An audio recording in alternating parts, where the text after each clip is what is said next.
goes another 20-year-old. Holy shit, I hate those guys. Gotta hate 20-year-olds. Fuck those guys. Somebody help these 20-year-olds. It's time to figure it out, Ricky. Touch me. Don't touch me. Don't fucking touch me. All right, ladies and gentlemen, welcome back. This is a special episode of Too Many Jams, a show about all things 20-year-old. With help from friends, experts, and our own personal experiences, we hope to shed some light on those things that leave our age group lost and confused. This is we've been guestless for a long time because For a while. Yeah, coronavirus. We've been guestless for a while, and the main reason why we go guestless is because, one, the logistics of setting up a virtual guest is a bit of a nightmare, and our current guests will attest to that. But also, it's just hard to get a vibe like going like we normally do. Over the phone. Yeah, over the phone. But It's true. And we learned that the hard way recently. I don't know if did we tell that story yet about Merc trying to get one of his friends into the podcast, and then he chose one of our phone call episodes. Do you remember this? Not at all. Okay, so Yeah, we'll circle back. Okay, we'll circle back. Yeah. Because I'm now lost. Sorry. Shout out Okay, Mark. so we shout out Merc. Yeah. Shout out Merc. Brendan knows Merc from high school too. So, True. yeah. Yeah. What was I saying? Okay. Oh, we can't get a vibe. It's hard to get a vibe on the phone call. But so we've been pushing it off. We've been saying like, no, we won't do it because we'll just wait. And eventually we want to have that guest back on in person. But the reason why we're doing this now is because we can't have Brendan on in person. It's Brendan Metcalfe, our guest, a repeat guest if you've heard his first episode. Yep. It was a favorite episode for many listeners because he's in Vancouver right now. Revelstoke. So I thought, what's that? Revelstoke. Revelstoke. Okay. But still, he's over somewhere. I don't fucking... It's all He's Vancouver to me. He's 3 hours behind. And we can't physically have him in person regardless of the coronavirus. So it's not technically letting the virus win, doing a virtual call with him. And it's been a long time coming to catch up. And before we dive into you, Brenna, because you got a lot to say, I will say if you don't know his story, I would listen to his first episode on the podcast. It explains all that. But we're high school buddies. He essentially took a really cool path to being a remote self-employed worker. So it's all that's cool. Listen to his first episode, and then we'll get into this episode, which is everything that happened since. And Rob, what were you talking about? With Merc? So about Merc, you were chatting to Merc on the phone a few weeks ago, and I'm surprised you don't remember this. Maybe when I tell the story you will, but Merc was talking about the podcast.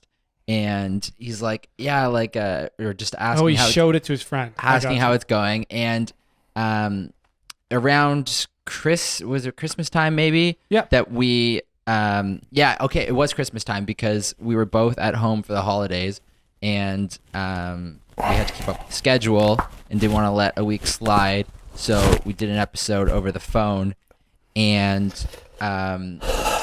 put the episode out, and Merc happened to be in the car driving with one of his friends like a few weeks after, and he was talking about the podcast to them, saying it's he really enjoys it and stuff, and like you should take a listen. He was boosting her fucking tires. Because she was asking like what podcasts he listened to. Yeah. And he's like, oh, like I listened to this and that. Like my friend's podcast is like it's really dope. Yeah. Like, I'll put it on for you. And he played the episode that we did virtually. He like just happened to choose this virtual episode. He's like, it literally just sounded like you guys having a phone conversation, like just catching up or whatever. And apparently the person was like, oh yeah, like it sucks. Great, this is great. Yeah. But this is going to be different because we have all the technology going, and it should work fine. We'll have high quality audio for you. We'll have high quality video because you've been doing YouTube videos. And Brendan, can I ask you something? Yep. Why do you have a lapel mic? Just out of curiosity. I actually have two, but I make some YouTube videos, some coding tutorials, and post them on YouTube. So yeah. Sorry, what kind of tutorials? Coding tutorials. Okay. Mostly for Python. Yeah, true. which is like all part of his whole story. I knew that story because I did a FaceTime with him a little while ago. Got caught up on all this. I just feel like lapel mics are kind of obscure, like unless you're doing like coding tutorials, like presentations. Or no, yeah, coding so, tutorials. no, I'm big on lapel mics. I used to have one of those Yeti mics, which people recommend as like an intro podcast mic or whatever. But I live out of a backpack. I can't carry a Yeti around, so I have a lapel mic. Cool. It does make a lot Makes of sense. And so let's bring it back. You were when you last came on, you were about to depart on your kind of like digital nomad, is what you coined it, kind of kind of experience. You were about to disembark. You had all these destinations you wanted to go. You wanted to work out of. For anyone that hasn't talked to you like I have, can you kind of explain what happened since that episode a little bit, like geographically, kind of chronologically? Yeah, for sure. Yeah, chronology would probably be helpful here. But man, the last episode was so damn biographical. So I just want to do this real quick, and then let's do more of like a, back and forth type thing. Yeah. All right.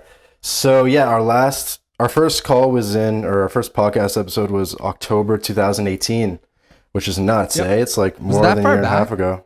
Yeah. That's wild. Time I flies. didn't think it was that long ago. Man, it's like 18 months or something. It's nuts. But yeah, so anyway, so what had happened is I just had my going away party in Montreal, was back in Toronto, and the next day I was flying to Dallas, Texas, to go kind of get set up in the States, kind of move from Canada to the States. And I'm going to skip over like everything here, but I got a job at a publicly listed consulting company, and it was pretty cool. I was like flying all around the US for most of 2019. I could be in Texas, Florida, and California in the same week partying. It was pretty cool. But ultimately, my goal was to be like 100% remote. I didn't really want to be in the US. And so in October of 2019, I got like a fully remote job.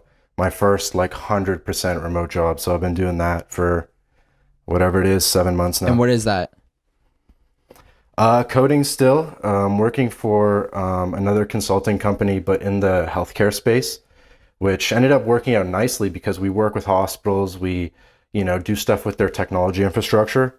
And obviously, hospitals are need that now, in demand. So kind of worked out.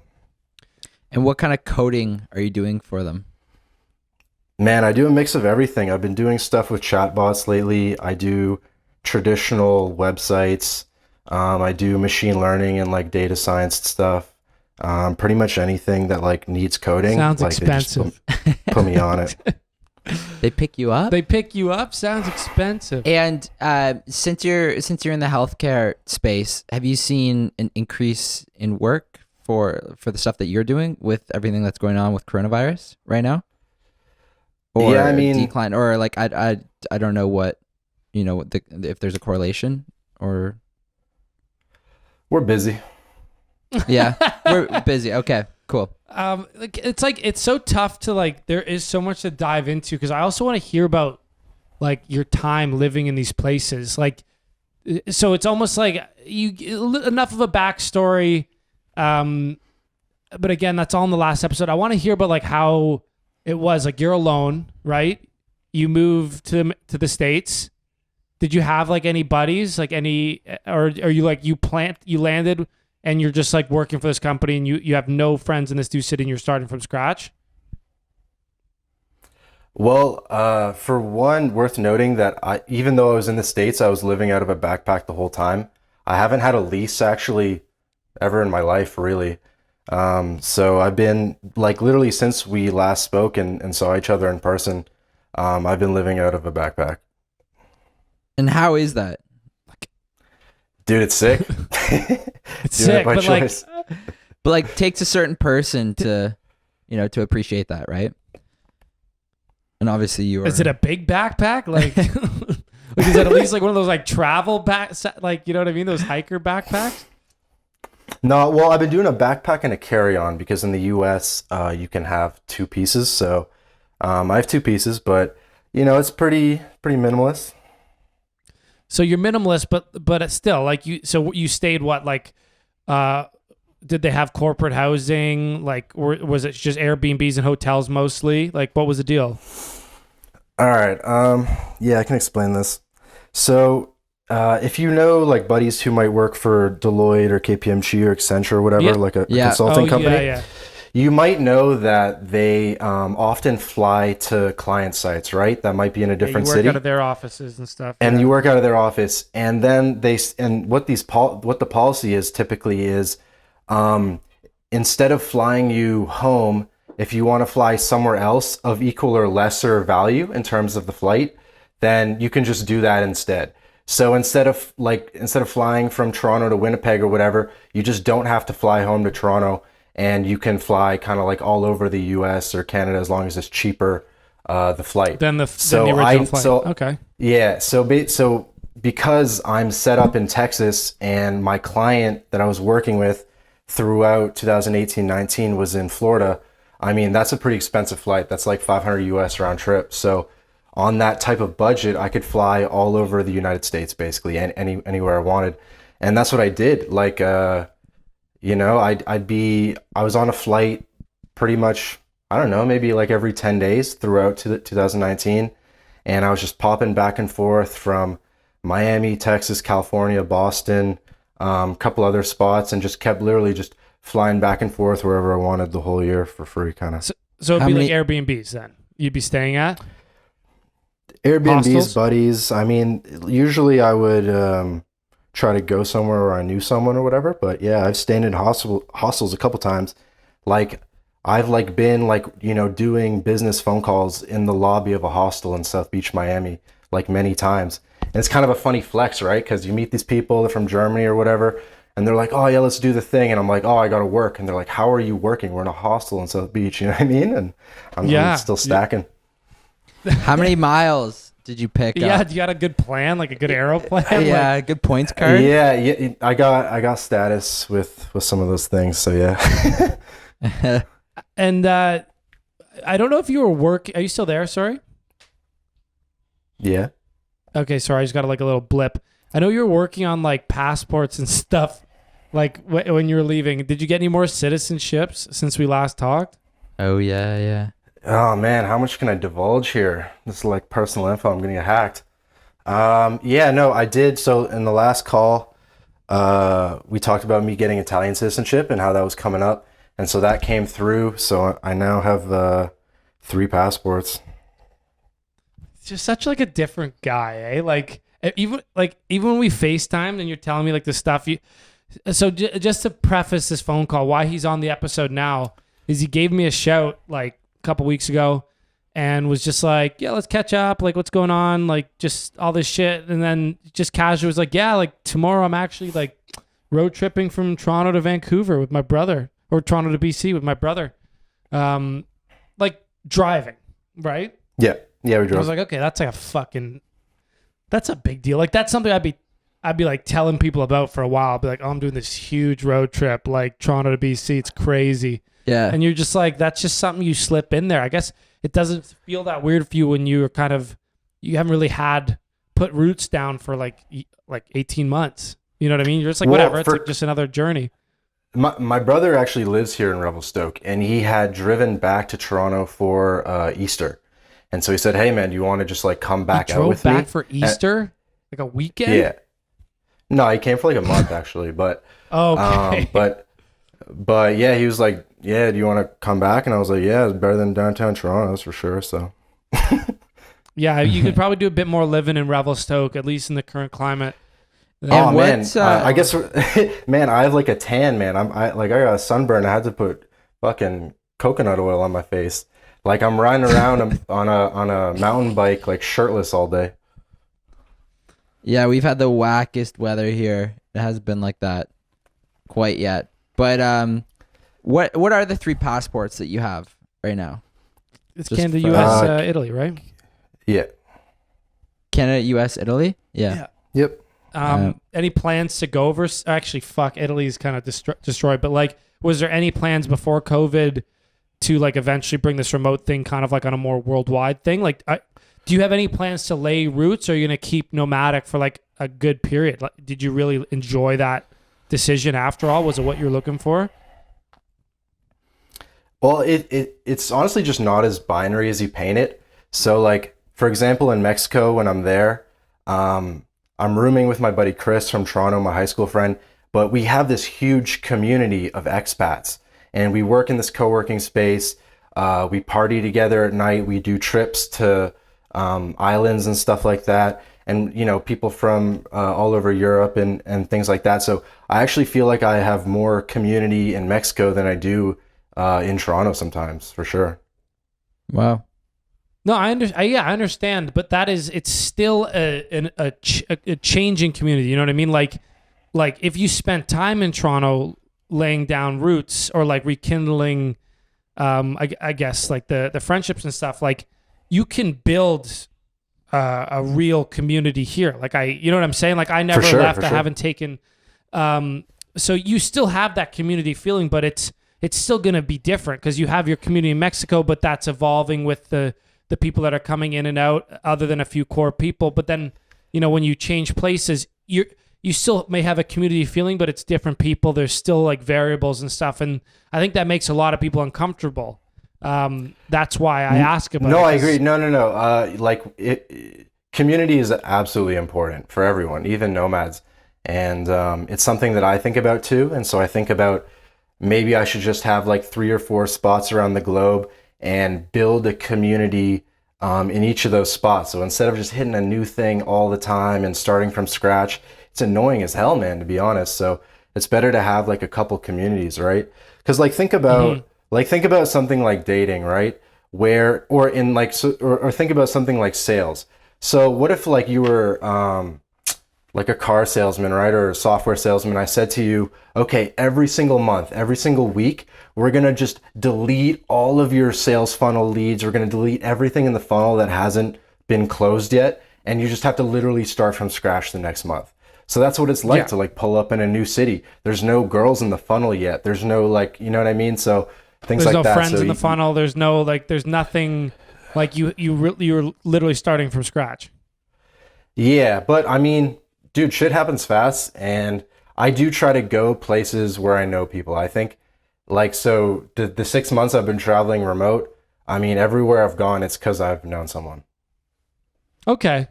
So, yeah, it's still a bit of a blend, and the thing is, like, it's impossible to say if, like, as much as that is a challenge, like you made the sales thing, maybe it's, like, the right type of challenge. Maybe that person, the salesman that goes through that challenge becomes the best fucking salesman in the world. Do you know what I mean? Like, who's to say that it isn't a benefit, even though it's 100%. challenging?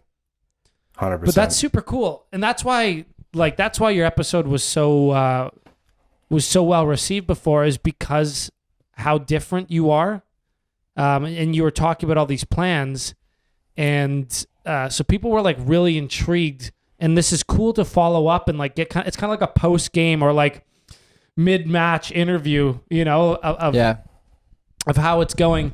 So the transition from, you got that job in the States, was it through connections or was it through cold emailing? I forget. Like when you worked for the publicly traded company? It was cold. Okay. It was cold, and it was actually quite a grind, and that's why I, you know, ultimately accepted a job that wasn't fully remote, because getting fully remote at that time was proved to be kind of hard. And so you used your coding knowledge and all this stuff to, did you have it, like you built, I'm guessing, a little bit of a portfolio, and then you started cold hitting these places. You got a job that was semi-remote, and then you used that experience, and the job that was fully remote, do they employ a lot of fully remote people that are highly qualified, or did you the bring company a high is level designed to be remote. It's a distributed company. Okay. And what are their basic requirements of their employees that are fully remote in terms of like sort of day-to-day work and keeping in touch? We have like a once a day morning meeting that everyone joins on, but it's pretty loose, to be honest. But in terms of like credentials and experience, like was it hard? Like, did they have a pretty strict requirement? I mean, in my case, I'm actually the only full-time developer in my company. Everyone's a little bit more business focused, more consulting focused, and they needed more developer talent. And then so kind of a unique situation in that sense. And with like, do they have a home base somewhere? Yeah, in Virginia. In Virginia. Okay, cool. Yeah, And, I've never been. I'll probably never have to go. That's kind of nice, and you don't have to deal with all the politics and nonsense of sort of coworkers you don't like. Yeah, you avoid all that. Man, there's so many benefits of working remote that you just don't realize until you're in that position.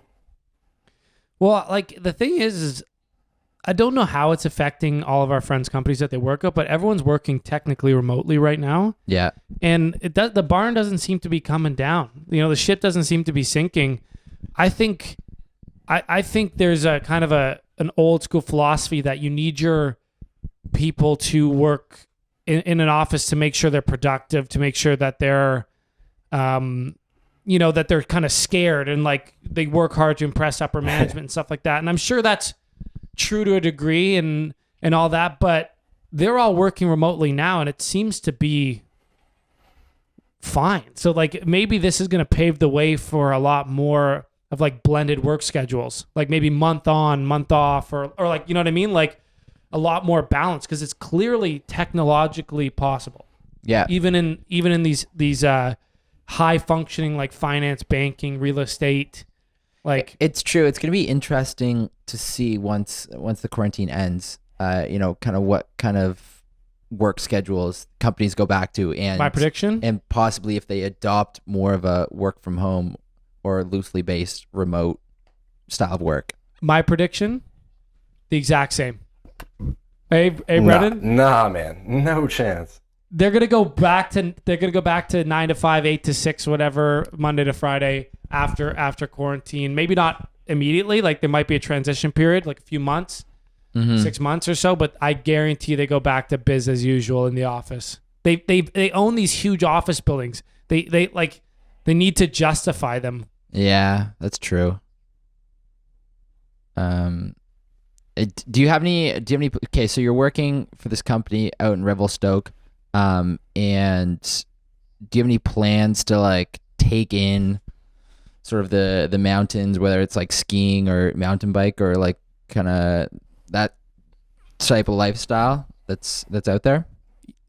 Yeah, I mean, for sure. I mean, it's the summer, so it's not really skiing, but I'm mountain biking every day. Man, I gotta tell you. But I fuck, mean, bro, you know, I gotta tell you. Bit. So, I went. I got invited to go on a fishing trip this past weekend, and it had no cell service, right?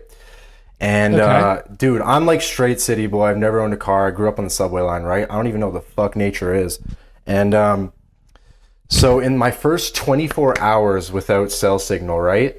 We're not even that far from the town, but anyway, so I saw my first ever black bear. I saw 5 black bears. I saw a caribou. When we're in the lake, I saw a caribou swim across the middle of this gigantic lake, man. Like we're in the boat and it's also in the water, like swimming, like it's nuts. And then so kilometers from shore. Dude, a caribou can fucking swim. I had no idea. I should stop swearing though. Wow. But and then the other thing is I saw and then I saw a bald eagle and it was carrying like a stick. I was like, yo, this bald eagle's like carrying a stick. They're like, no, that's a snake, man. It's about to eat that thing, in the air. I'm like, damn, it was some National Geographic shit, man. And then, we're catching like rainbow trout and all this shit. So, man, on the nature part of things, it's spectacular. You hit that hard that weekend, eh? You filled a few quotas just in 24 hours. In 24, man, it's like, it looks like Switzerland out here. It's like, snow-capped jagged peaks with like crystal blue water. It's nuts. Yeah, you might have to. You're making me jealous again. Anytime someone tells me about like the West Coast, whether California or like anything up to BC, I always immediately get jealous because fuck, like I know you said you're a city boy, subway line and all that, but Robbie and myself are like very much outdoorsy. like skiing, snowboarding, mountain biking, surfing, like All of the above. AKA BC or California in a nutshell. But anyway. No, We're yeah, I'm down to be we're here outdoorsy. for I'm now. just not like, you know what I mean? It's different. Yeah. No, what you are, and I thought I thought it's interesting to note that you're such a like Rob. You know how I talk about like doers, like people that Yeah. are just like they almost just like always got to be like doing something. Yeah. And you're definitely one of those people, and I think that's why this lifestyle kind of satiates that part of you so well. Is me, I would look at exactly what you said, like, oh my God, it seems so necessary to like just meet a whole new group of people and like where am I gonna get my creature comforts and like just keep resetting and stuff. But it almost like that fills a certain like need for you to like get out and like do something new. Like you have that kind of built-in desire that this is obviously hitting for you. You know what I mean? I mean, you just got to have an interesting life, man. I just don't think that staying in literally the same city your whole life would be that interesting, you know? I agree. I But agree with that. our plan is similar, except we're thinking, okay, relocate like 3-4 times maybe, you know, or have a few spots. You know? Budget in a few Bounce moves to around a little LA bit. or whatever. Yeah, LA, maybe bounce, like live a bit there, maybe another nice, like, I don't even know. I haven't looked And then beyond just- that. That was my next step. And then just keep adding real estate to the You portfolio. know, Utah, BC, I could see it. Hawaii, Hawaii would be Ooh. great. yeah. Anyway, we're dreaming here. I had something I wanted to ask you, and it's slipping my mind. Dude, dreaming's good, man. That's what I was gonna ask you about. So like, you are setting lofty goals and weird goals. So, you know, some with the passports, with the lifestyle you're choosing, and weird. I mean weird in a good way. So you set pretty Unconventional. interesting goals, and you achieve them. And it's as you're knocking them off as you are now, and you're currently living your goal to be fully remote. I'm assuming you've already dreamt of what's next, or at least the next evolution, because you do want to live an interesting life, and that's clearly something that's important to you.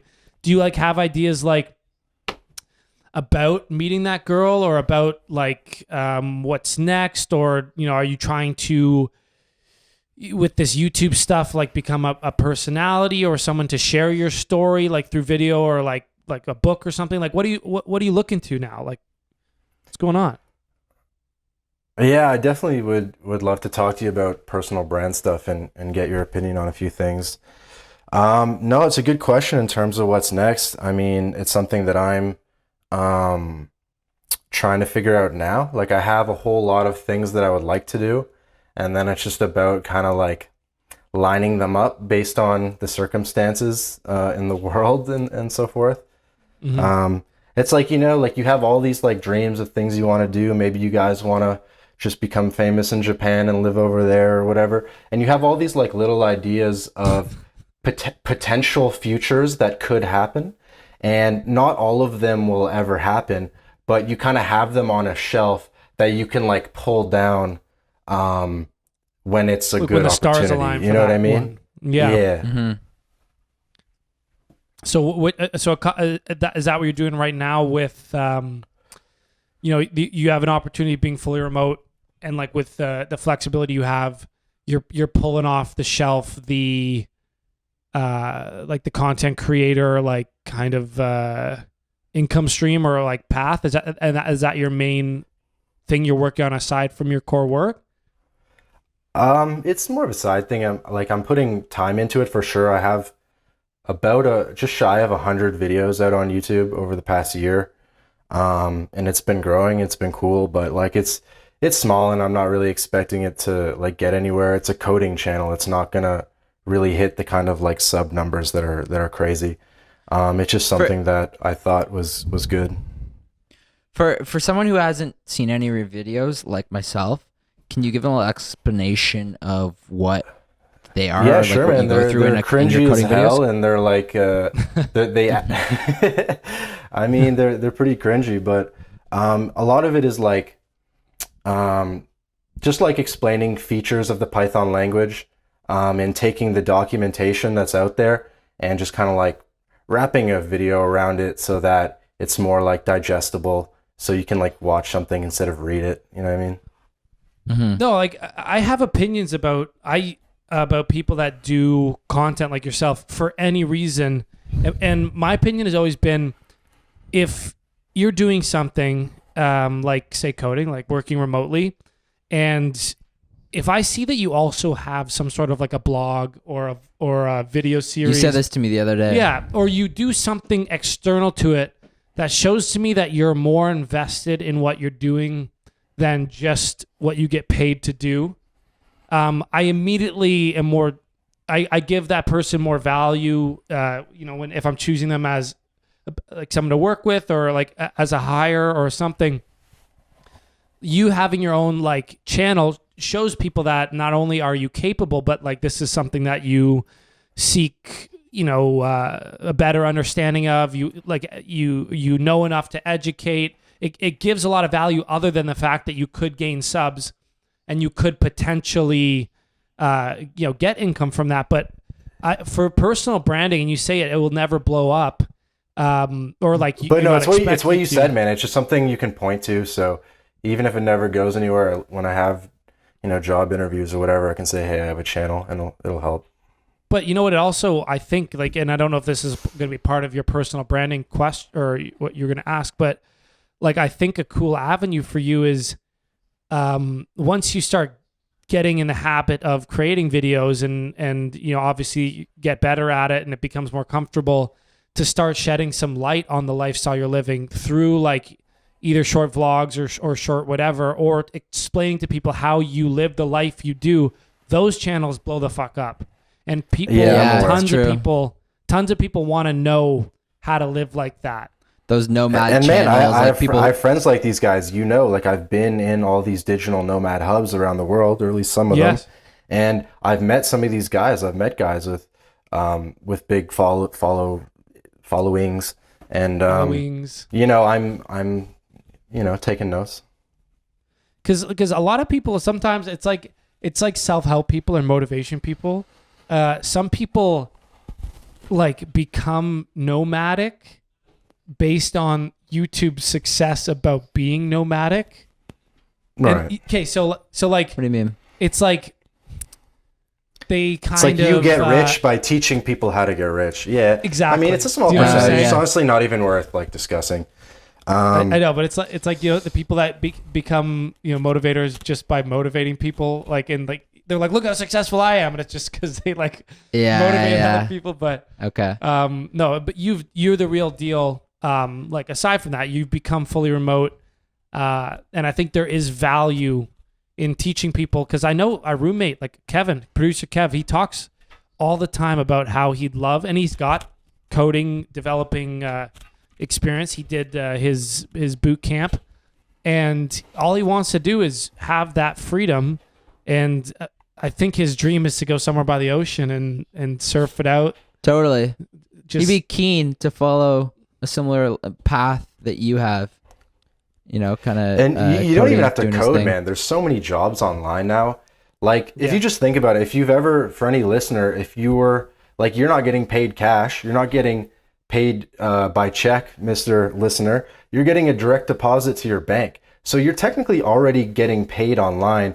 The problem is the service you're rendering to make money is a physical in-person service, which is the worst kind of service. So you just need to provide a service that you don't have to physically show up somewhere for. And there's a lot, like, honestly, and I just said coding because I think that is the original kind of like nomadic mainstream profession, like where a lot of people could be nomadic with it. But like, again, there's video editors, there's accountants, there's if you just go on a freelance website like Upwork, it'll show you 1,000 different mainstream professions now that there's a need for them in a freelance variety. But that's a good point to raise. Brendan, I got a question for you. And this may be a little bit more personal, but as because you want to live such a remote lifestyle, is there lifestyle choices or sort of personal choices that or people or things that you shy away from, thinking that they potentially might hold you or tie you down to one place? I feel like you have something in your mind. What do you mean? I mean, like nothing in particular, but like maybe it's like developing relationships with girls, or like I don't know necessarily what other examples, but like maybe physical, like leases, or like things that would like that, yeah. like owning property, or like even possessions, like just in general. Are there things you're conscious of because you're worried that they may stop you from continuing this lifestyle? Yeah, I think owning physical assets, be it real estate, cars, etc., is a decision not to be taken lightly, and I'd honestly consider it a dumb decision. So let's just think about like two businesses, right? So let's say we had one that was like book royalties, right? And so it's just an American LLC, and it's making $1,000 a month book royalties, but there's no like physical anything happening. And then let's take another business that's making $1,000 a month, but like it's a car wash or something, right? And that car wash is just so much more at risk. And I'm not even talking about the virus or anything. I'm just saying like physical things are so much more at risk. It's unbelievable. So like that $1,000 a month of cash flow, how much would you pay to acquire that cash flow if it was online versus in person? It's worth way more online. So basically like two people making the same $100,000, if $100,000 is online and one is in person, that online $100,000 is so much more valuable. It's unbelievable. And that's before you even talk about the tax benefits of being remote and the fact that you can change your jurisdiction. If you had $1,000 in book royalties in the US, you could just make a Panama LLC or a Singapore LLC and move it all over the world. You're not really dependent on anything or anybody. So just like you understand what I'm getting at? 100%. It's a whole nother level. Well, you're not even factoring in like that. That is correct too. But there's even the idea that from the 4-hour work week. Do you remember that book? Yeah, of course.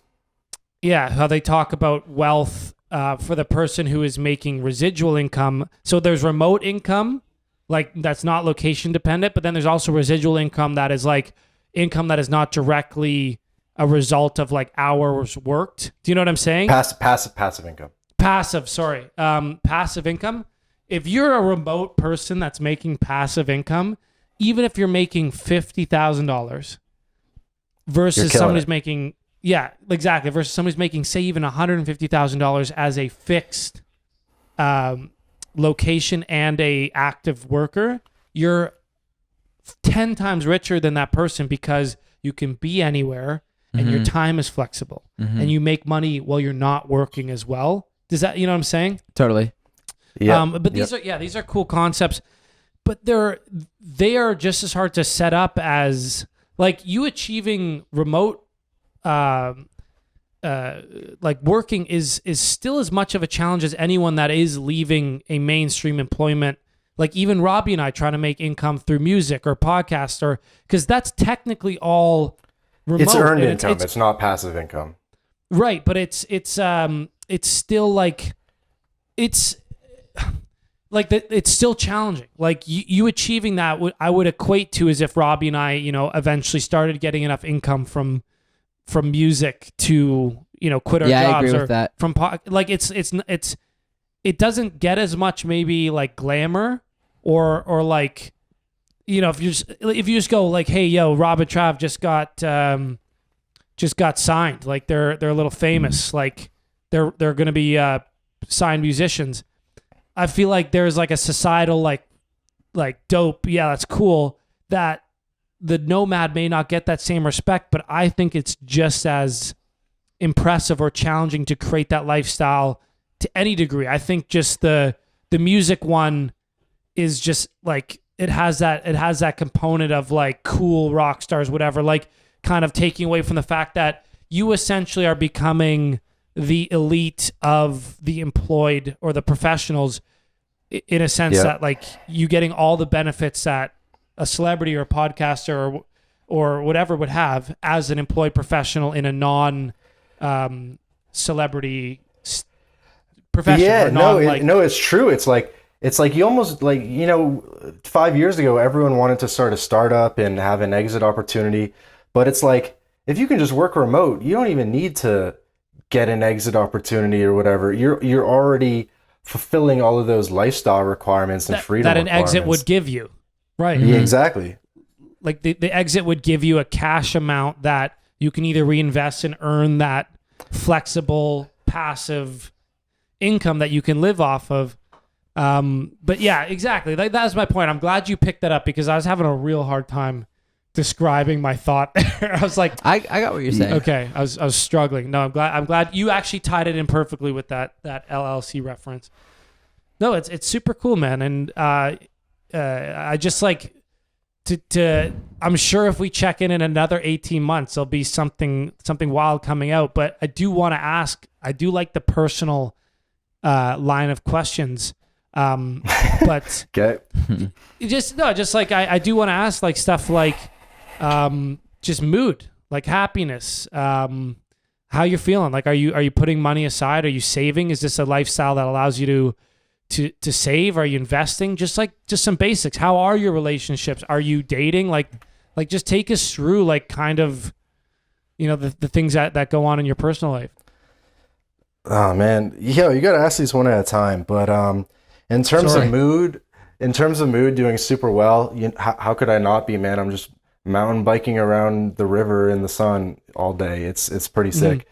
Sounds awesome. Yeah, I mean, Money was the next one. Savings and in terms of savings, yeah, I've been saving more than half of my income ever since I graduated, and obviously much more than half now. And obviously I'm in a very privileged position, and both of my brothers are a bit more like blue collar and relying on construction and whatnot, and so I see the divide within my own household. So pretty blessed. yeah. And relationships? Obviously I'm killing it. Love that. Fuck, dude, that was perfect timing right there. But like in terms of it's just more like dates and as you like, do you try to get when you settle down in a new place? Do you have like do you try to get like a not like a local girlfriend, but do you try to find someone who's kind of like your partner, like in an area, or you just go on dates and you like kind of like meet a few people and enjoy like learning a few different perspectives while you're there? Yeah, so I guess for chronology, we're in May right now. I spent November, December in Playa del Carmen, Mexico, and went back for like 2 weeks for Christmas to Toronto. And then in January, I flew down to Argentina, to Buenos Aires, spent a month in Buenos Aires, and then I went to Asunción, Paraguay, spent a little over a month there, and then in mid-March, early March, flew back to Toronto. And I mean, I shouldn't even speak on this too much, but as you know, or have probably heard, like dating in Latin America is pretty favorable for North Americans, man. So I actually didn't know that. I didn't know that either. how could you not know that? Because I've never been. I don't spend much time down south. Yeah. All right. Mexico's Well, I the mean, if farthest there's I've any gone. like listeners on the line here, I mean, just know that you've probably heard it with Asia too, but I would argue Latin I've heard it with America I've is heard it. better. Yeah. So I mean, but there's what about just the I mean, language? it's another going back to the 4-hour work week. It's just another form of geo arbitrage, and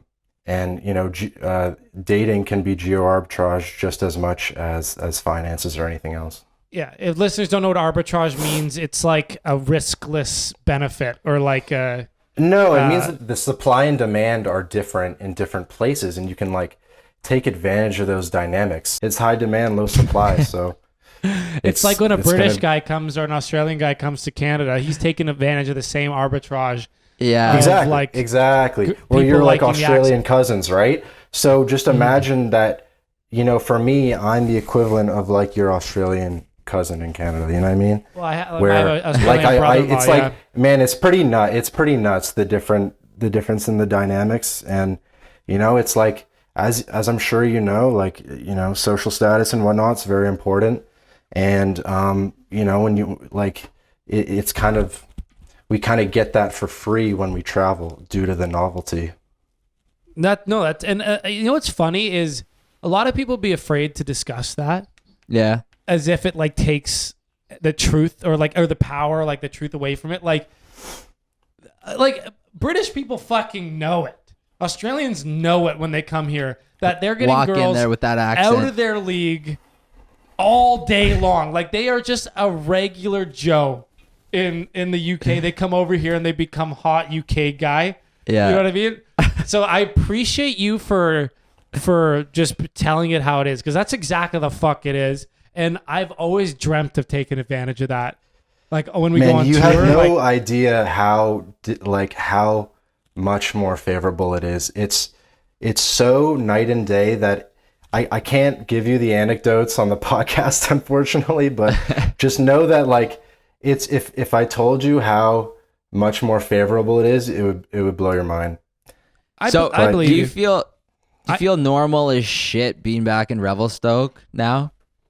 Yeah, you're just another that's the Canadian. only thing. Yeah, that's the only thing that this is like a 5,000-10,000 person mountain town, so obviously not optimizing for that part of my life right now. With all this time you've been spending in Mexico, do you drink a lot of tequila Yeah, while you're for down sure. there? Yeah. Have you had some good have you had some good small batch or like tequila experiences, while you're down there?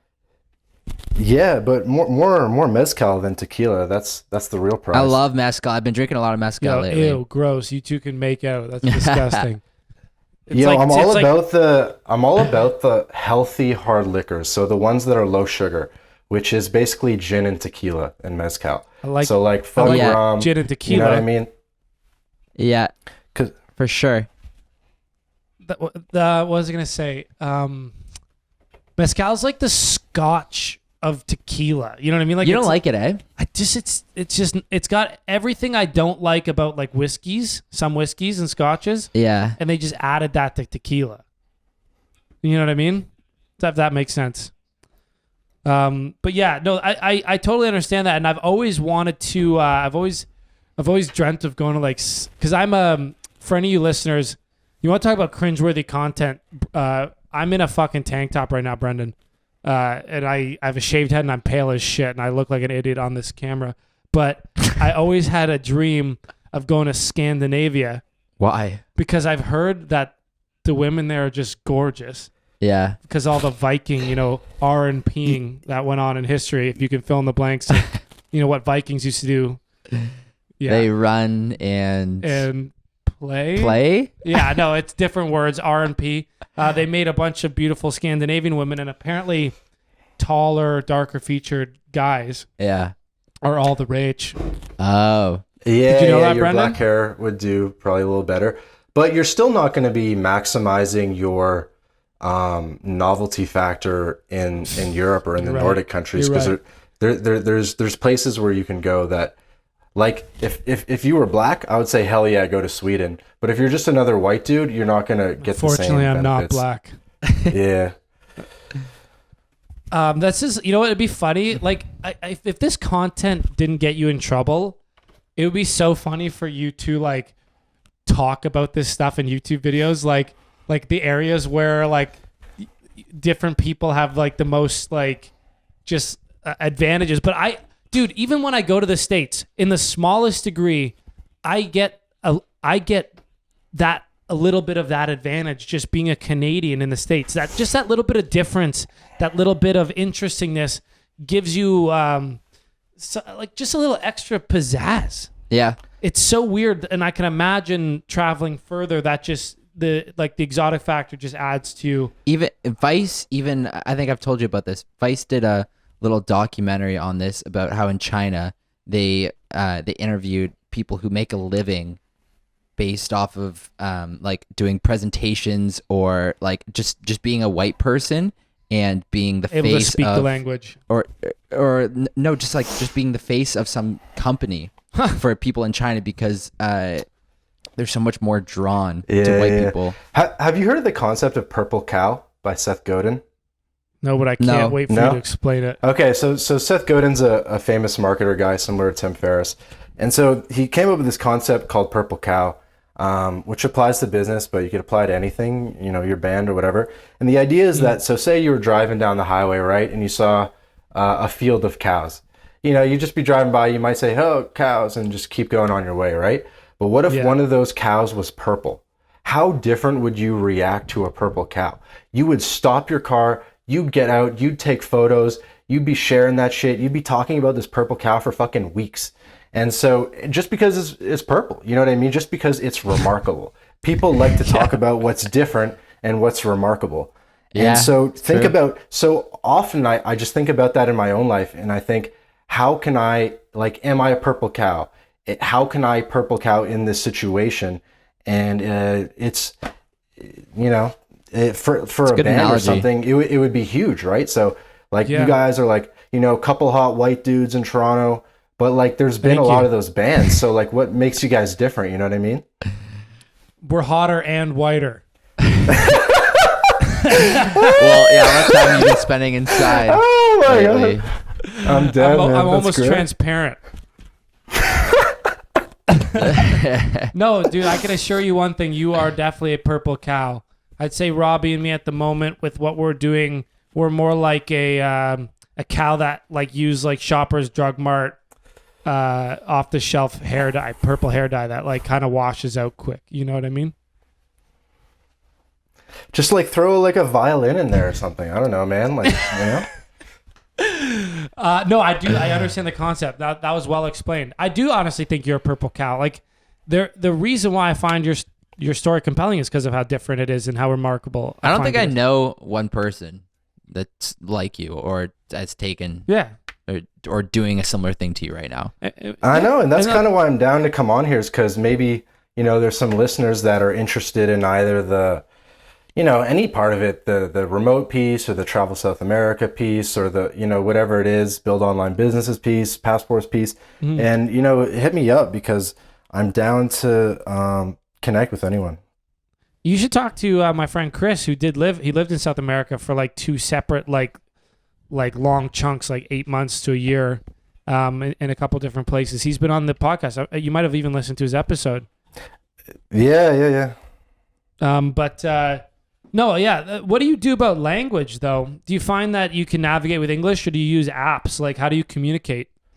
I mean, my Spanish is pretty good. Obviously, I knew French already, which helped a lot, and I've been, traveling on and off in Latin America since I last saw you guys. So it's been over a year. So, my Spanish is pretty yeah. conversational. I could, if the person doesn't speak English, it's not a problem. That's dope. I'm loving it. Again, you motivated me last time you came on the podcast. Right after we got off, I was sick. Let's be different. And then we didn't. And now I'm talking to you again. I'm like, yo, Let's be different. let's just fucking go somewhere. No, this has been spectacular. And you're quite humble about how you approach it. You're I'm like, do you want to come back on? You're like, yeah, if you want me. If people want me to come back on, I'm like, yeah, you fucking idiot. Come back on, tell your story. It's interesting. You're so low key about it. You don't really post. You don't really share, like I said last time. And I think I'm just saying, when you get to that point where you feel comfortable, I think you should. Pictures, videos, vlogs, or whatever it is. I think it'd be cool. I could see Yeah, it. I mean, for context, for listeners, I've had a 0 picture Instagram profile for the past 2 years. But can we Hating on explain me how for- wild that is, considering what you're doing? I know, because I'm I'm on Tinder, and then you convert them to Insta, and then there's no photos, and they're like, what the hell? Yeah, that's actually Yeah, that's- super scary, and I that's would wild. suggest having an Instagram just for that. Imagine you're a girl in a foreign place, and Brendan pops up, a complete foreigner with no social media to creep.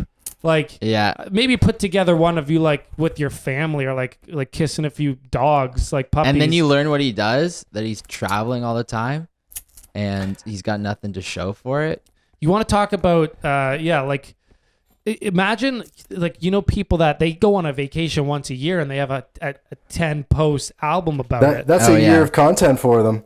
They'll be posting Exactly. about that Tulum vacation And, 6 months me from now. included. I'm not even dishing on those people. Me included. But if We might have to get you a camera, something, just to get the ball rolling. if we could have an address to ship it to, if it'll fit in your backpack. I actually have a DSLR and I never use it. Like right here beside me. Oh man, that's good. No, I'm just it's an avenue. You said you had some because we're getting towards the hour mark. Is there anything you said you wanted to talk about some stuff or ask about or like something we didn't touch on? Yeah. I mean, I feel like we should talk about guns and motorcycles. You like those things, right? Those are like in my top 5, 10 of things. Okay. You doing some of that stuff out there? I mean, I have my gun license and my motorcycle license, yeah. And my brother is a dirt bike, like one of those like Honda crossover dirt bikes. And Yeah. I got one of those. I've been rocking that up here a little bit. Man, it's like, again, another thing about having roots is like my parents are very much nearby and are very much against and influence my decisions to have my motorcycle going in the city and all that. But they did let me get guns, so I got guns at least. But yeah, dude, that's why I like America, man. I really love the idea of blasting guns, not at people, just like we're humans. Like if I want to shoot something, it doesn't make me like a murderer. I want to shoot targets at like a long distance with a huge ass gun. The same way I want a really powerful motorcycle or a plane that goes really fast and does flips. You know what I mean? It's turned into such a political item. I couldn't give a fuck about the politics. I just want to shoot. There's also people out there who love shooting stuff from distance and targets and want to shoot stuff from far distances that also go into schools and all these places, and they kind of ruin the fun for everyone. There's always people, no matter what you're into, and same with motorbikes. Like motorbikes would be an incredible thing if there wasn't awful drivers. Yeah. Texting and whatever, and Yeah. you know what I mean. Like, just be careful.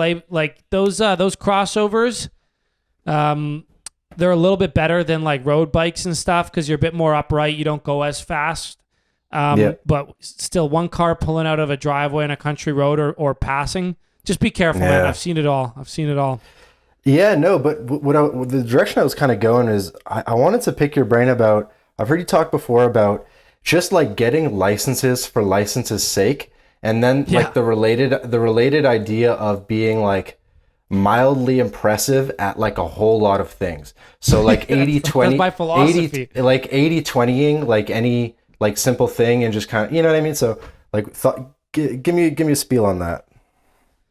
Well, Rob has the same spiel. It's just more like, I don't know if it's a good thing, but anything I do that I kind of like, I want to be good at.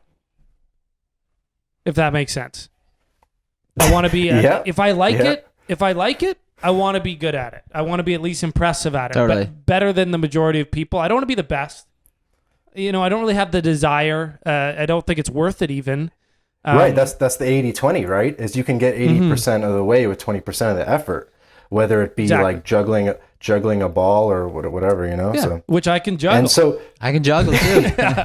no, so like regarding the licenses, so like I had never like I got my motorcycle license. Actually, I did this in Texas, in Dallas. I got my motorcycle and my gun license the same week. Super easy to get, and I haven't shot a gun since I did my gun license, and I hadn't ridden a motorcycle for like a year until I hooked up with my brother out here. But the point is that since I had those licenses beforehand, I could just hop on that bike, right? Because I have a license, I'm good to go. But if you stumbled into a situation where there was a bike in front of you and you don't have that license yet, you got to like go book the test. It's a month in advance, whatever. You can't do it. 100%. So I think like a lot of life just comes down to having the right paperwork, and just it's just a really Passports good and idea licenses. to do all that paperwork in advance. You know what I mean? So I have everything, man. I have the Nexus card for like Yep. easy access to the States. I have an international driver's permit. Trying to think. I have like all kinds of like random licenses and stuff. Dude, like I mean, top to bottom, like scuba diving. I'm not like I don't own equipment. I don't do that. Like, but because I have my licenses, just the random trips that I've gone on, I've been able to scuba dive the top places in the world just because I had my license when I went there, and like the Great Barrier Reef when I visited Australia, right? Like Dope. one of the top scuba destinations in the world. It's just like, oh, I have my license. Yeah. Oh, it's just that much to go down, in Hawaii and like shit like that with the motorbike. Exact same thing, man. Like I was in LA. I was able to hop on a motorcycle, on my vacation. Do you know what I mean? Like, I'm at my cottage. I wanted to just shoot some cans and I was able to walk in the store and buy a gun. I got a bunch more too. I've like, it's Give me some endless. more. What else? What else? Give me some Pilot? ideas. Pilot. Well, it's so hard for me to list. I'd have to like look at my resume. I'm a commercial pilot. I am a lifeguard, expired lifeguard, but I have like my CPR Cs or whatever, like that don't expire. I have like my workplace safeties, all those. Women? CFA. Yeah, all that shit. I'm trying to think of what other licenses. It's so hard, man, because like, I mean, I just do them. I'd have to pull up my resume. Did you do what the are you CSC thinking? before the CFA? Oh, I'm a CFA too. Fuck. Did you do the CSC, the baby one in Canada before? No, I went straight No? CFA. Okay. Yeah, same. Dude, I honestly would have to pull up my resume, and I don't even know if it's on this computer. Yeah, I don't think Karate? it is. Got some belts? I did like a Krav Maga like 10-week certification. I have like a bunch of certifications too, like not even licenses. Hold on, I'm popping on my desktop here. See if I can find my resume. What do you what are you considering? I could tell you I've either considered it or done it. Yeah, I don't know, man. I'm open to ideas. Okay, one sec here. I do want to get back to you more than me. Maybe while I look, we can wrap it in because we are getting to the end of this episode. Rob, you've been a little silent. Is there anything on your mind? No. Me personally, I kind of wish I had those licenses, to be honest. Just I'd love to get a motorcycle license, gun license. I don't really have. Can we tell the much of a story desire? about the last 2 times you rode my motorbike? I broke Trav's motorbike. It's still broken. So you know that crossover you're talking about your brother has? Yeah. So I have one of those, and I have like a racing dirt bike. So Rob was asking to ride the dirt bikes, and I was like, okay, you can ride the more casual, Yeah, you know what? You got to keep teaching me this summer. Actually, I'd love to get. you got to back repair on- it. It's been broken for 2 years. I'll fix it this summer if we can keep riding, because I'd love to get back on that actually. They're incredibly dangerous, Brandon? Like people really don't. Riding a motorcycle looks as easy as riding a bike, but they're like 300 to like 800 pounds, depending on like if they're a Harley or like a crossover bike. They're so fucking heavy. Even dirt bikes, like my performance dirt bike, which is as stripped down as it gets, is still 200 pounds. Yeah. And you're trying to whip that thing around like Yeah. a track or trails. Like you get fucked up so quickly on Yeah. those things.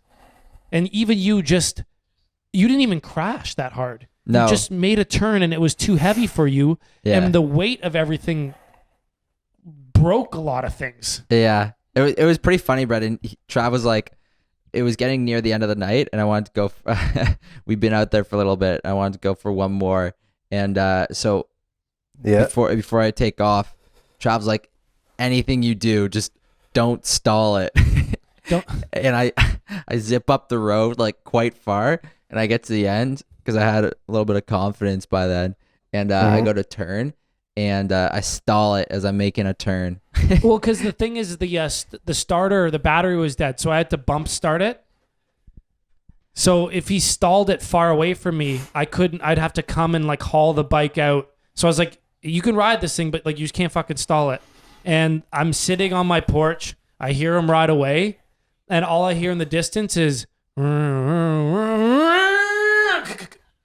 it just immediately cuts. And what happened is he like was going up a hill. I guess a car was coming. He tried to do a slow turn. No, he like lost balance, whiskey throttled the throttle as it fell over, and then it just like stalled in the middle of the road. Yeah. And now he's blocking traffic. And it's like now late at night, and he's like a solid 1 or 2 kilometers from where I am. Yeah, I'm like, fuck, and I can't even lift this thing up to like move it out of the way. It was too jammed. heavy. It was blocking traffic. Yeah. So I literally, the second I heard that, Brendan, I just started walking. 10 minutes later, I see the cars lined up. I see him in the middle of the road. And I just like, I almost had, I knew that was coming. I think I manifested it wrong. When you pulled away, I was like, I think I knew exactly what was going to happen. Yeah. We'll No, get back to Robbie, it it's cool, somewhere. man. Robbie, I'm like, man, like I said, I've only been on a bike a handful of times. I look like an amateur too. But the thing is about like, so I strive to become impressive at it because I really enjoy it, but I weigh that against like the danger of it and like the cost and the expense that goes into it. But there is a point where like there is a problem with being good at a lot of things, and it's what really is like affecting me and why I had to start the podcast. And like when I say I'm good at a lot of things, I mean I'm also bad at a fuckload of things. It's not a brag. I'm just saying the things I like. There's a wide variety of things that I'm good at, so it's hard for me to choose my thing, right? And it's what's been affecting me in music is I chose music because I think I'm the best at that, and it's a thing that I have the most of an advantage in and an ability in, but I still do not put in the... Oh, one sec here. Sorry. I just got to plug in the computer. I still don't put in that like that next level, like become like mad impressive work that like, Yeah, people no, that dude, reach- it's 80-20. Once you hit that like diminishing returns curve, fuck it. So that's an interesting philosophy. You really just think find that part of the curve where you're getting the most benefit for the amount of time you put in. Yeah, it's the first 80% of the curve. It's called Pareto's principle as well. And it applies to everything. It applies to bodybuilding. You know, like once you're like at a certain point, there's not much further you can go. You're just maintaining, right? Same thing with like languages. It's pretty easy to get conversational in a couple months. And then that last 20% is just kind of like a slog. But it's all good. That's how you that's how you become the most interesting man in the world, I guess. You just hit that 80-20 on like so many things that like and you some can of them walk are in a like big, Japanese some of them are restaurant and you're smaller, like, right? Like I don't know how to do a wheelie, and so that could be like a little I do. like impressive 80-20 thing. It's like you know, shit like that. So it doesn't have to be these like serious life things. I you know, there's like small little party tricks that are just as fun. Honestly, man, I wish I had like more little like party trick skills. Such a bad dancer, man. Dude, actually, question for you. What was so when you like first started singing, what was that like? Like when you kind of stood up and said like, "Hey, I'm a singer." Like, had you been singing for like years at that point? Like, I'm sure like pretty much no one knew you sang. Like, what was that whole? How did that go? Well, again, this goes back to like my personality. I didn't have to consciously become a good singer.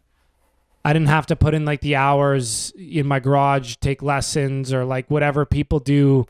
That's part of the reason why it's my career and why I chose it, is because I've naturally been fortunate enough to have an ability in it. So what it was is I grew up and my dad would always, I just like grew up in a household that was like not musicians, but like really open to music. Like anytime we were in the car, music's playing. Going to hockey, music's playing. My mom could sing and play piano, and she would just often, like, that was a pastime for her. So it was just like, it was really, my dad would just like, if you said a word that reminded him of a song, he would just sing it aloud. So like, I got to a place where like just singing in front of people wasn't weird for me, like when I was really young. So I would sing along in the car. I'd sing along to everything. Like if I had the urge to sing, I would just like sing along with it.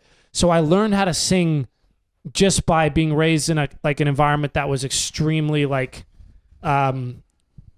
comfortable for someone to do that. And then like over time, singing along to everything, you really learn how to like mimic top voices and you learn melodies. And it wasn't long before like my mom made me play piano when I was younger. So it wasn't long before I was like singing over the piano, or like, you know, I'm like, I wanted to play guitar because I thought it was cooler. So I switched to guitar. And the first thing I did wasn't try to like learn other people's songs. It was, oh, I can just sing over it. So it was just like by no effort of my own, I just did what would like seem like the work someone would put in consciously to be a singer, but it just happened to me through my environment, if that makes sense. Like it wasn't a conscious like willpower effort to become it. It just was easy for me based on how I grew up. And at some point, yeah, maybe my friends didn't know I sang, but my family all did. I'd always would play at like family get-togethers. I played in a band in high school. Do you remember that at Crescent? With Amelard?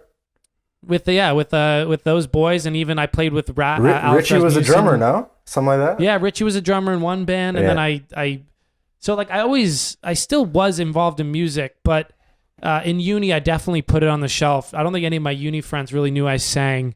Right. So isn't that crazy though? Because it's like hard to come out of your shell where, you know, you're a fraternity president, you're like this alpha dude, and it's like, hey guys, I'm a singer. You know what I mean? It's like that fucking Dazed and Confused scene. But the thing is, it wasn't, because by that point I was already so confident in my singing ability that I was like, girls are gonna dig this. You know what I mean? Like I was like, this is alpha. I was like, I would whip it out at like we would do like music karaoke. Coffee house things. No, like coffee house more like fundraisers with the fraternity, and like Robbie and I, we would play and we'd sing in it. So I never I got over all my fears of performing before I was like old enough to be afraid of performing. Do you know what I mean? Like, you know how like if you learn how to ski before you can even remember learning how to ski or skate, like you just have that ability. It was like that with music for me, fortunately. So like I literally, I'm like, by this point I've played like so many hundreds of times in front of people's, I'm beyond it. And even going into uni, I just didn't have that. Is singing something you want to pursue? Is that what you asked? I think like for me, it's been more dancing, and just because it's so big in Latin America that there's just been so many damn nights going out, embarrassing myself, dancing, whatever. And I put like singing and dancing in the same kind of category. I think they're pretty fundamental human behaviors that we've sort of like repressed in our Western society a little bit. You know what I mean? I think the key word there is, you got to embarrass yourself, but you have to have the confidence to embarrass yourself. Yeah, you got to put yourself out there. And like, it's obviously ideal if you can do that when you're a child, because nothing matters. It's definitely going to take actual conscious effort now as an adult to do it. But I agree, man. I honestly think the switch is being flipped on the stuff that's being repressed, like the masculine, feminine. It's becoming like hotter for guys to be like, you know, dancing and artsy and all the things that maybe like 40 years ago, like you might get punched in the shoulder or like. Well, I think like people are just becoming less negative. Like our culture is just becoming more accepting about everything, right? Yeah. And that's not necessarily the cool thing to do these days, is to like make fun of people, right? Yeah, like back in the day, I feel like when you watch like Grease, like the cool kids were like, hey, look at this loser, like he likes flowers, man, like fuck this guy. Yeah. And then now, like if some guy was like huge into flowers, probably got a YouTube following called like the flower guy, makes millions of dollars, like it's like such a, you know what I mean? Yeah. And what about, let me ask you, like, is reggaeton like on your radar, or are you just in a different world with rock? Do you see it growing? Are you hearing more and more Bad Bunny and all of that? Is it kind of like invading Canada more and more from your perspective? You had to ask Rob that. I'm not even in. Sorry, what was that? Reggaeton? So, or like Latin music, reggaeton. Do you like see it growing in Canada? Are you like hearing it at the bar more? Are people playing it at the pre-drinks? Do Do you see it I have- more in your?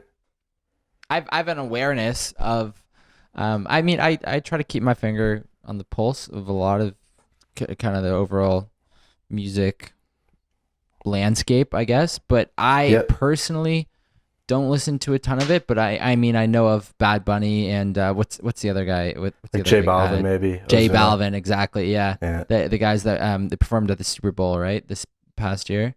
Yeah. and I'm not sure yeah. exactly who was there, but yeah. To be honest, I don't know. I think they have Like to the normal guy, I influence, haven't but seen it. I haven't seen Yeah. it. Like I still don't know who those people are, other than they played the Super Bowl. What I am seeing is like a few of those crossover songs.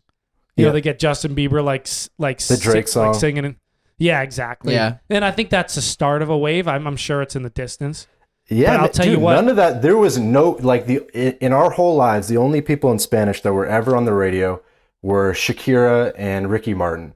And when they crossed Yeah. over, they basically had to sing in English, right? And so Yeah. like, but now like I guess it kind of started with Despacito, and now it's just like growing and growing. Well, also like I mean, Pitbull will start like mix it in more like yeah, you know- Gasolina. yeah. all the big I'll ones. tell you what, and this might sound extremely insensitive, and I'm gonna say it anyway because I don't care. But yo, use a new fucking beat. Every song is that boom, boom, boom, boom, boom. Dude, I love it. boom, I love boom. it. And it is changing. They're incorporating more. That's probably why it didn't work, is it had that same Puerto Rican sound for like 20 years. But, you know, they've started, like, I guess when trap came out in the States, they started incorporating more trap beats and melodies. And, like, a lot of stuff is pretty crossover now. But Dude, honestly, I man, think I love they just it. hide it. It's I love still it. in there. That beat is still in there. If you listen It is. carefully, Dude, it's a good no. But here's the thing though. Is like, dude, you need like they're making music that you can dance to. Like when you hear these songs, just like picture a girl twerking and like going ham. That's like amazing, right? But that's just not happen. Like when Drake comes on, it's like a mood killer. That's like when people stop dancing and like start talking and like, you know, whatever. Like I right. prefer Yeah, I guess- music. I prefer music that gets people friggin' moving, you know? I guess for the non, but like I don't know. I don't think that's. I think I dance to the music I like in a different way. It's not sexy Latin movements. It's like jumping up and down Yeah, and like getting yeah, me excited too. and like No, I know you're in headbanging a and, different like- genre a little bit, but But even like let when me I just say listen that, to like, Drake if you're and at a like bar, rap, like if you're at a bar and if you had to compare bars based on like which ones had better What about logistics disco? for Disco like makes you meeting dance. people or whatever, you'd much rather hear Latin music than American trap when you're in the club. It's just going to be much more conducive to like a good vibe, you know? I agree. Yeah, I agree. I would agree with that comment. But only if the whole culture comes with it. Because if I just hear reggaeton at a club in Canada, I'm not really like over and over again. I wouldn't really like it. I will give a shout out to my ex-girlfriend who brought me to Key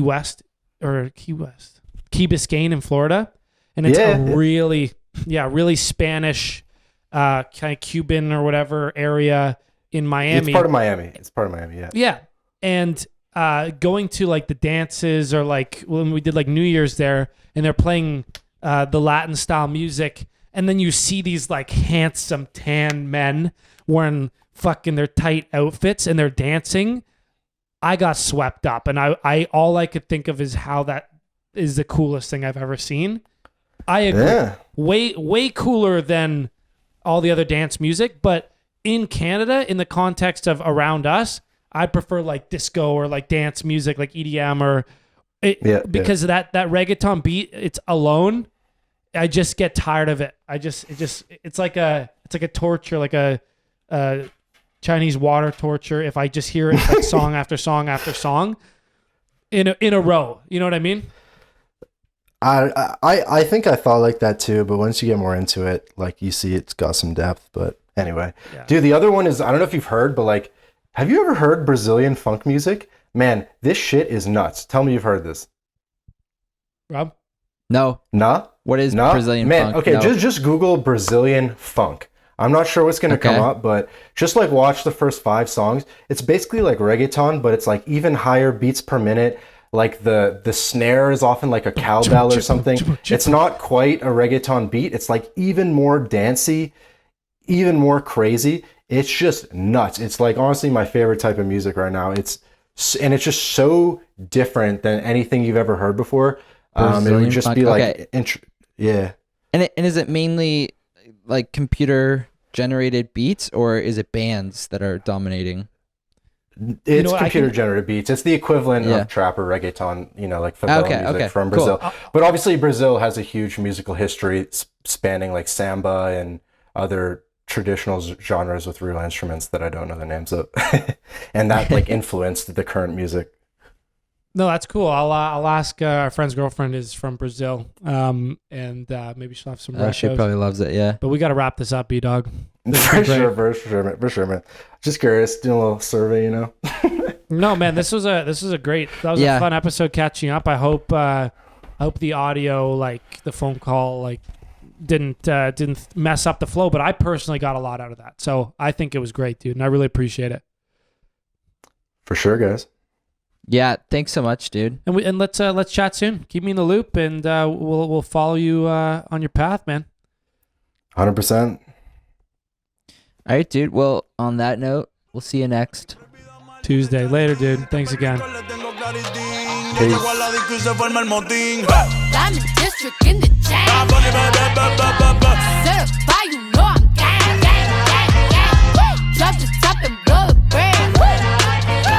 Oh, he's so handsome, what's his name? Yeah. I need the dollars. Beat it up like piñata. Tell the job to close the curtains. That bitch make him nervous. Como Celia Cruz tengo el azúcar. Tú que va medio y se fue de pecho como Ginny Luca.